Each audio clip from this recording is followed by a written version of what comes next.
The rain drummed against the basement windows with steady persistence.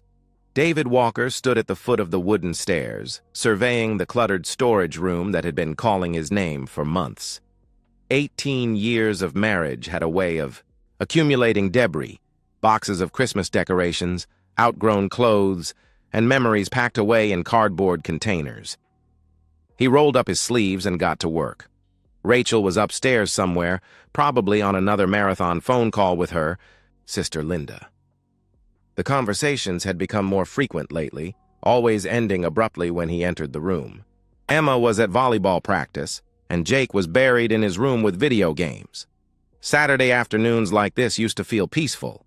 Now they felt hollow. David had been telling himself for months that the distance between him and Rachel was normal. 18 years of marriage, 2 teenagers, his long hours at Walker Shipping Solutions. Of course, the romance had settled into routine. Of course, she seemed distracted, preoccupied. That's what happened when you built a life together. But as he moved boxes and swept away cobwebs, David couldn't shake the feeling that something fundamental had shifted. Rachel's late-night phone calls, her new interest in yoga classes that somehow never left her more relaxed. The way she startled when he entered a room unexpectedly, quickly closing her laptop or sliding her phone face down. He was lifting a box of Rachel's old college textbooks when he noticed it. A slim leather journal wedged behind the container, pressed against the concrete wall like it was hiding. David almost left it there. Privacy was important in a marriage. He trusted Rachel completely, but something about the way it was hidden, deliberately concealed rather than simply forgotten, made him pause. He pulled the journal free, noting how the leather was worn smooth, obviously handled frequently. This wasn't some college relic. The binding was supple, the pages crisp. David opened to the first entry, dated 3 years ago. Rachel's familiar. Handwriting filled the pages with observations about their daily life. Emma's drama with friends, Jake's struggles in algebra, complaints about the grocery budget, normal mom concerns.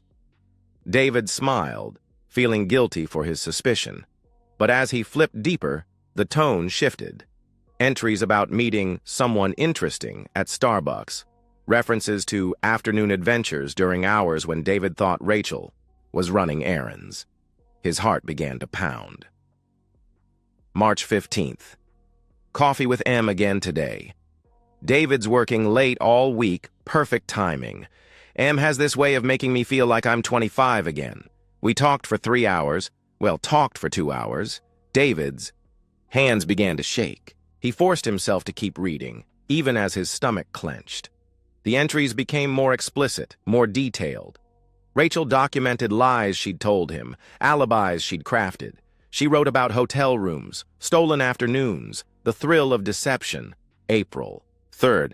Close call when David came home early, but I'd already showered and changed. He's so trusting.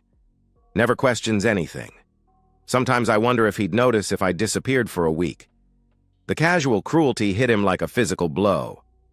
David sat heavily on an overturned box, the journal trembling in his grip.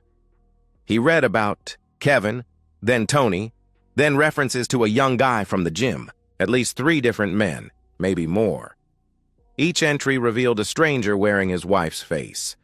The Rachel in these pages was calculating, unfaithful, and contemptuous of David's trust.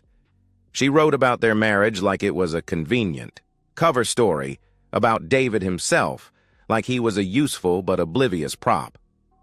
David pulled out his phone and began taking pictures of key pages. Evidence. He photographed dates and details, forcing himself to remain methodical even as his world crumbled. The last entry he read stopped his heart completely. June 22nd. Relieved the timing worked out after that scare with T. David never questions anything about the kids' schedules, their friends, nothing. Sometimes I think about how different things might have been if that pregnancy test had been positive. But timing is everything, right? David stared at those words until they blurred. The timing of what? Pregnancy test? His mind raced through implications he didn't want to consider.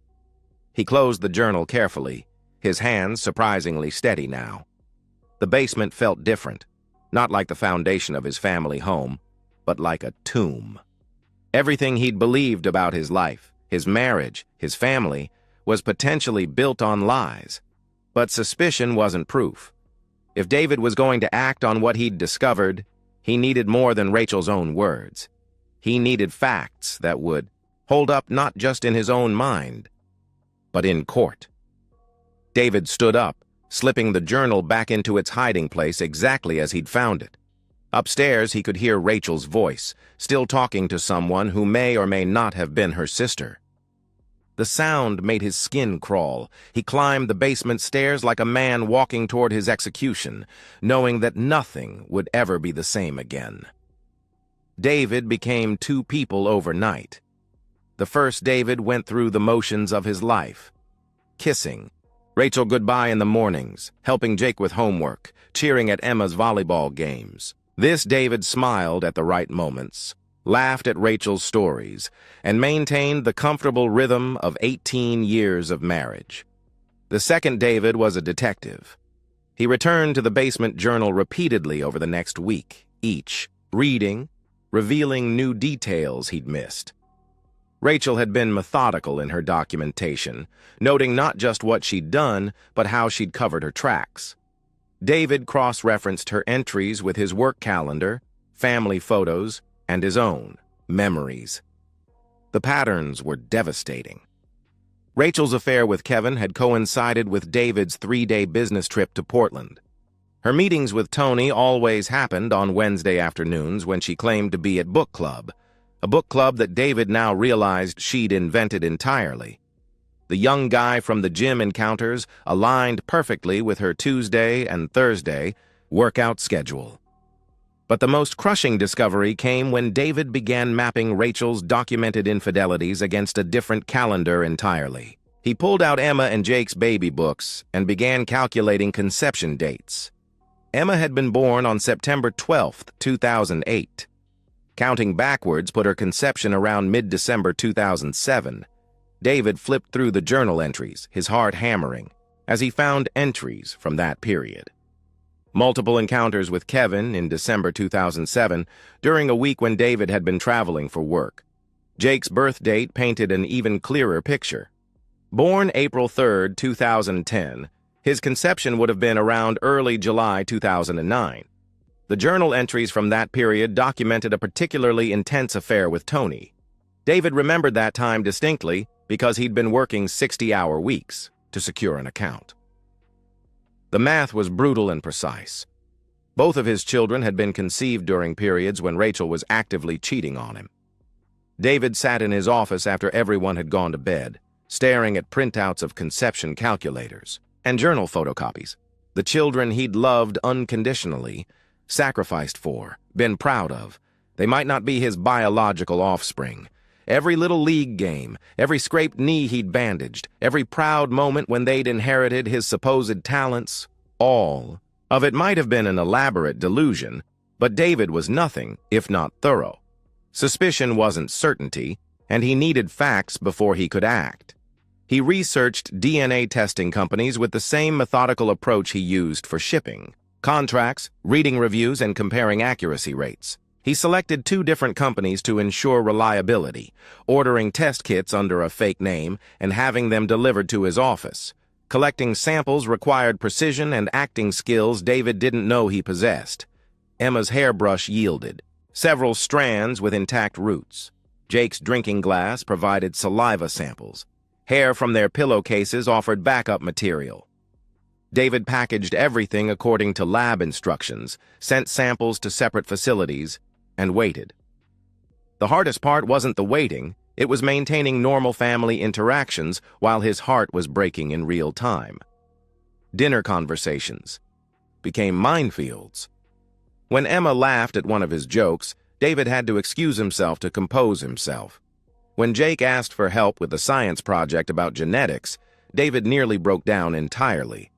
"Dad, why do some kids look exactly like their parents and others don't?" Jake asked innocently, spreading textbooks across the kitchen table. "Well," David managed, his voice steady despite the chaos in his chest. Genetics are complicated. Sometimes traits skip generations or combine in unexpected ways. But you know what really matters about family?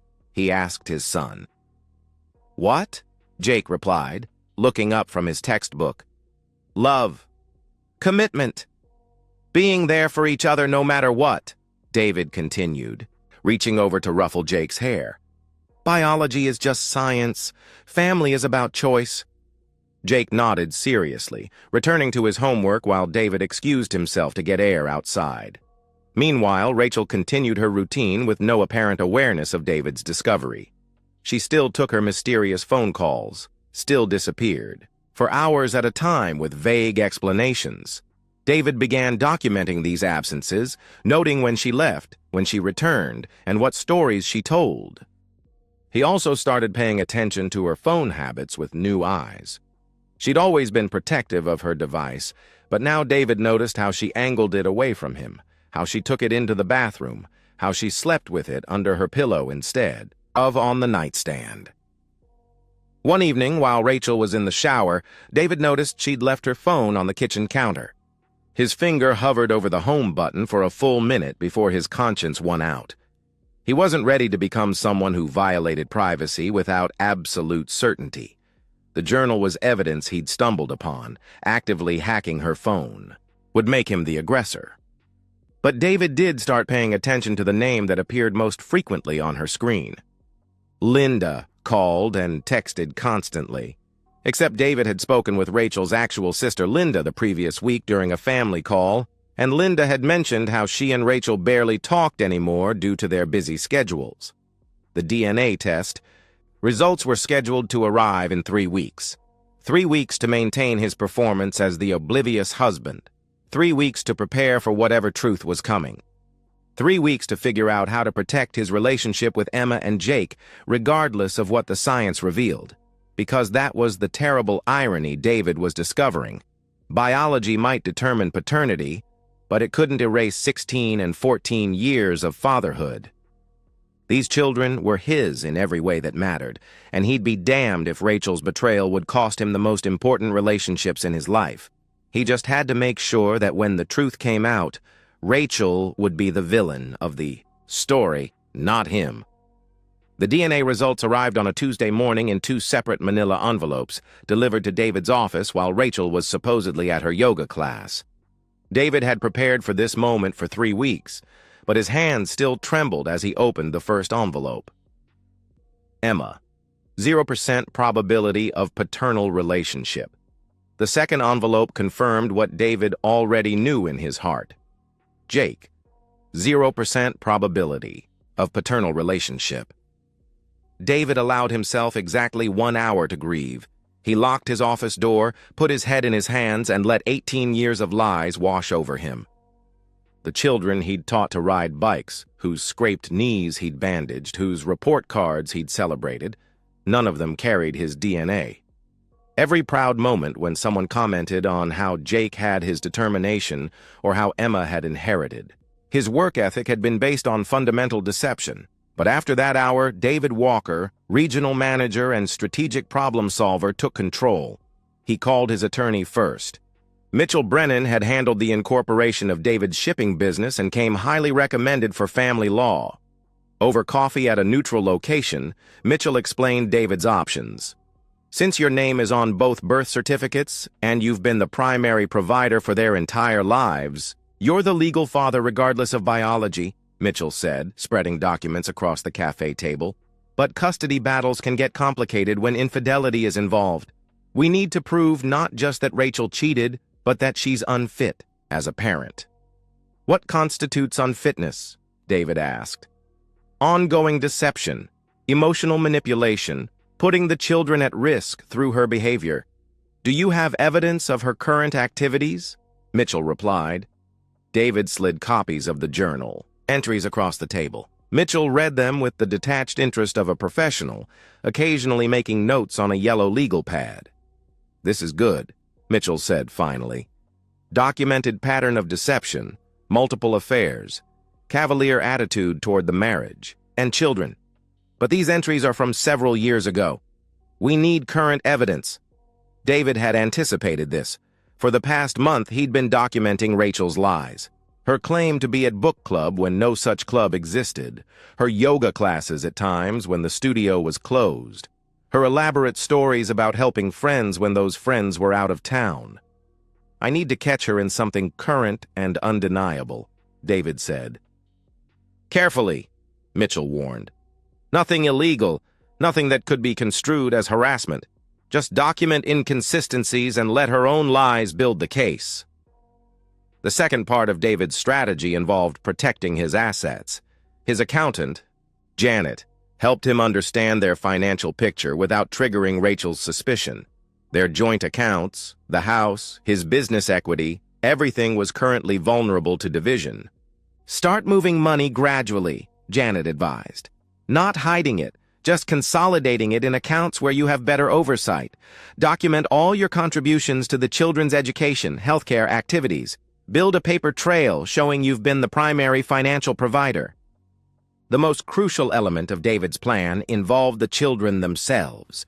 He needed to strengthen their bond without revealing the truth prematurely, and he needed to help them understand that whatever came next wasn't his fault. David began, scheduling individual time with Emma and Jake. Coffee dates with Emma before school, where she talked about college plans and future dreams. Saturday morning hikes with Jake, where they discussed everything from sports to philosophy.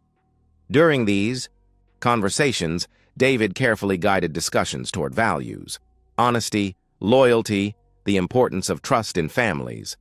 Dad, what would you do if someone you loved lied to you about something really important? Emma asked one morning, stirring her latte at their favorite cafe. David studied his daughter's face, wondering if she already sensed something was wrong. I'd want to know the truth, even if it hurt, he answered. Lies always cause more damage than honesty, even painful honesty. What if the truth meant everything would change? She asked. Then everything was already built on a lie, and it was going to change eventually anyway, he replied. Better to face reality and build something authentic than live in a beautiful fantasy. Emma nodded thoughtfully, and David wondered how much she'd already figured out about her mother. His conversations with Jake took a different tone, but covered similar ground. During a hike through Forest Park, Jake brought up a situation with friends where someone had been caught lying. The thing is, Dad, once you know someone's been lying to you, you start questioning everything they've ever said. It's like the trust just disappears, Jake said. That's why honesty is so important, David agreed. Trust takes years to build and seconds to destroy. Do you and Mom ever lie to each other? Jake asked. David stopped walking, choosing his words carefully. I've never lied to your mother about anything important, and I hope she's never lied to me, he said. But Jake, if you ever found out that someone, anyone, had been lying to you about fundamental things, would you want to know? Absolutely, Jake replied firmly. I'd rather have an ugly truth than a pretty lie any day. David squeezed his son's shoulder, storing that conviction away for when he'd need it. Throughout this preparation, Rachel remained oblivious to David's discoveries. She maintained her routine of deception with the confidence of someone who'd never been caught. Her phone calls continued, her mysterious absences persisted, and her performances as the devoted wife and mother never wavered. But David was building toward a confrontation that would expose everything at once. He'd learned from studying Rachel's own methods, the power of documentation, the importance of timing, the devastating effect of incontrovertible evidence. The final piece of his strategy involved choosing the perfect moment to spring his trap. It needed to be when the children were present, but not the primary focus. They needed to witness their mother's lies firsthand, see her panic and desperation when confronted with undeniable truth. Only then would they understand that David's revelation wasn't what destroyed their family. Rachel's lies were. David set the date for the following Friday evening. Rachel had already mentioned plans to meet Linda for dinner, despite the real Linda being out of town visiting their mother. It would be the perfect setup. A lie David could immediately disprove, creating the opening he needed to reveal everything else. As he finalized his plans, David felt something he hadn't experienced. In months, control. For too long, he'd been a passive participant in his own life, unknowingly playing a role in Rachel's elaborate deception.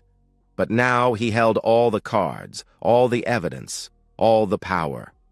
Rachel Walker was about to discover that her victim was actually a strategist, and her house of lies was about to collapse around her. Friday evening arrived with the weight of inevitability. David had orchestrated every detail.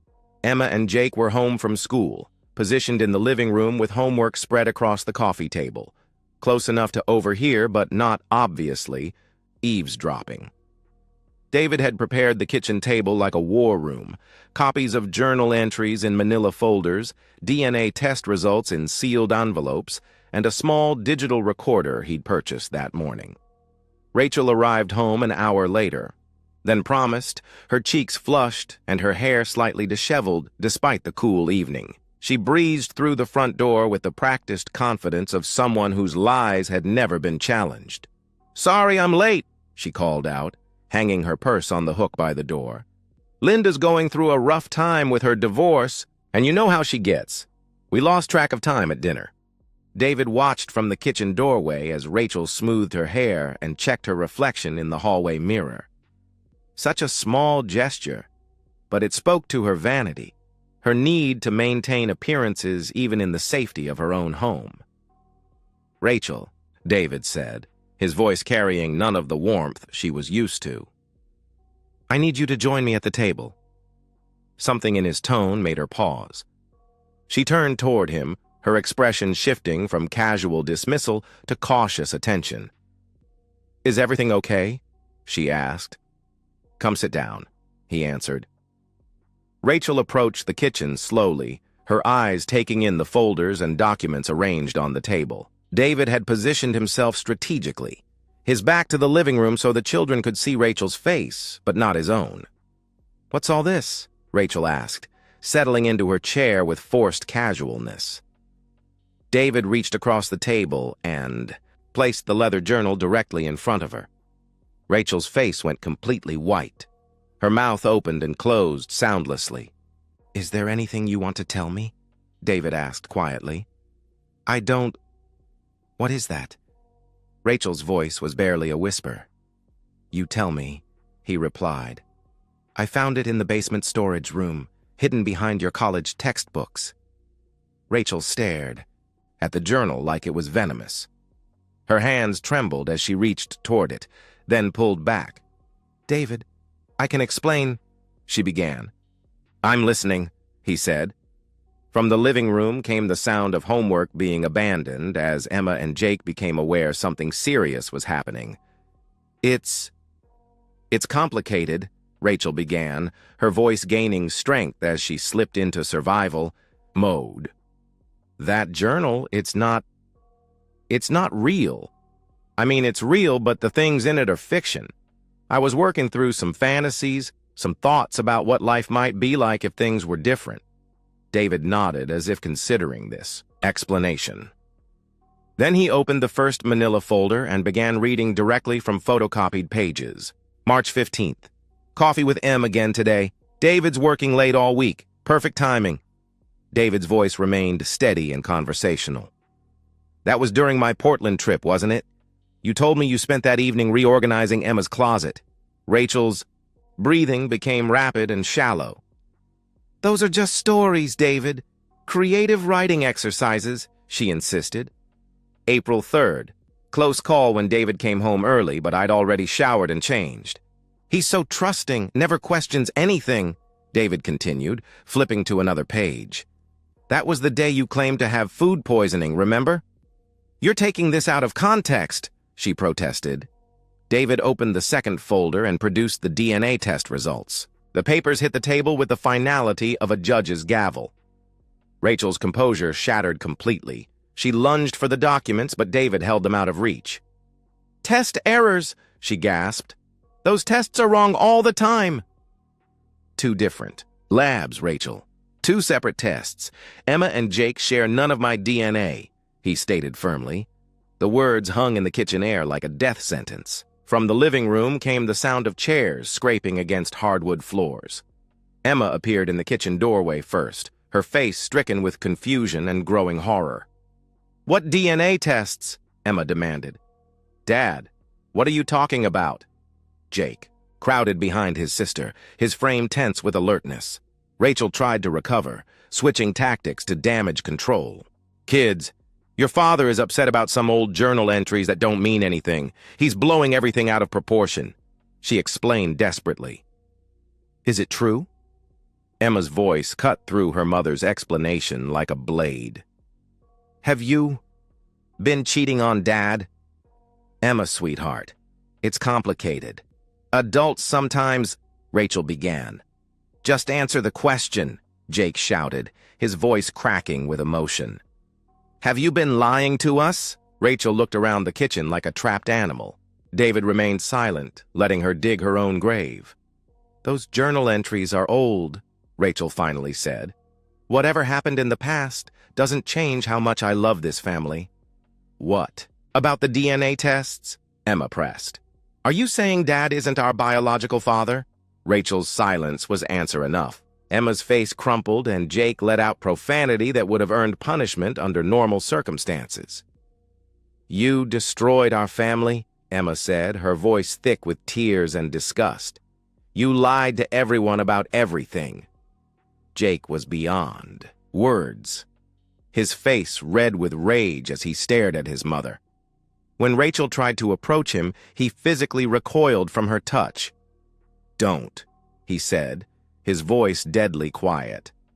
"Don't touch me," David finally spoke, his words measured and calm in contrast to the chaos Rachel had created. "I want you to pack your things and move to the guest room tonight. We'll discuss the divorce arrangements once you've found somewhere permanent to live," he said. "David, please," Rachel begged, tears streaming down her face. "We can work through this. The kids need their mother." Emma looked at her with pure contempt. "I don't need someone who's been lying to me my entire life," she replied coldly. "I don't need someone who humiliated Dad while he was working to support us." Jake nodded in fierce agreement. "He's our real dad," he declared. "Biology doesn't matter.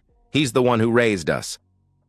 Both children moved toward David, forming an unconscious protective barrier between him and Rachel.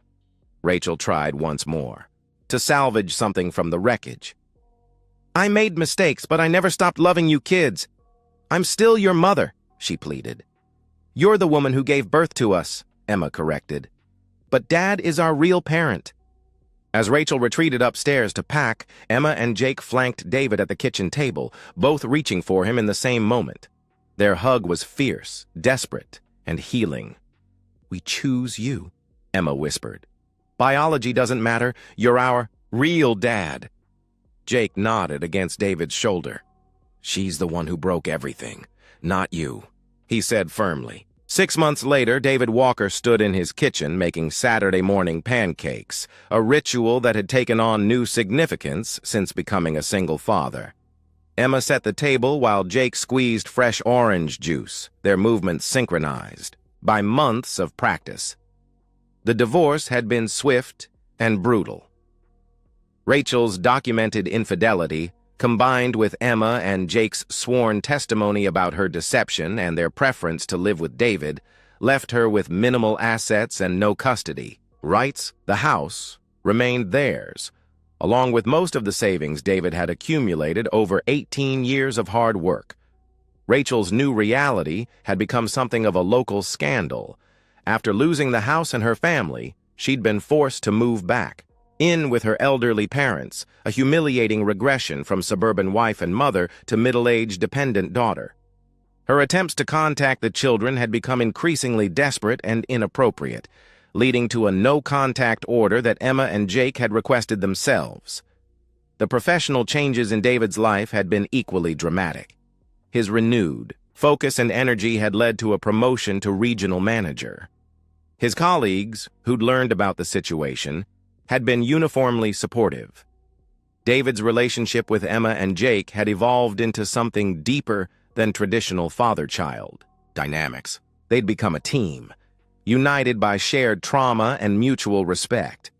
Emma had grown more mature, taking on household responsibilities without being asked. Jake had channeled his anger into academic achievement and sports. The journal that had started. Everything now lived in David's safe, not as a weapon but as a reminder. Rachel's attempts to rebuild her life had been spectacularly unsuccessful. Her former friends distanced themselves, uncomfortable with the drama and unwilling to take sides in such a clear-cut case of betrayal.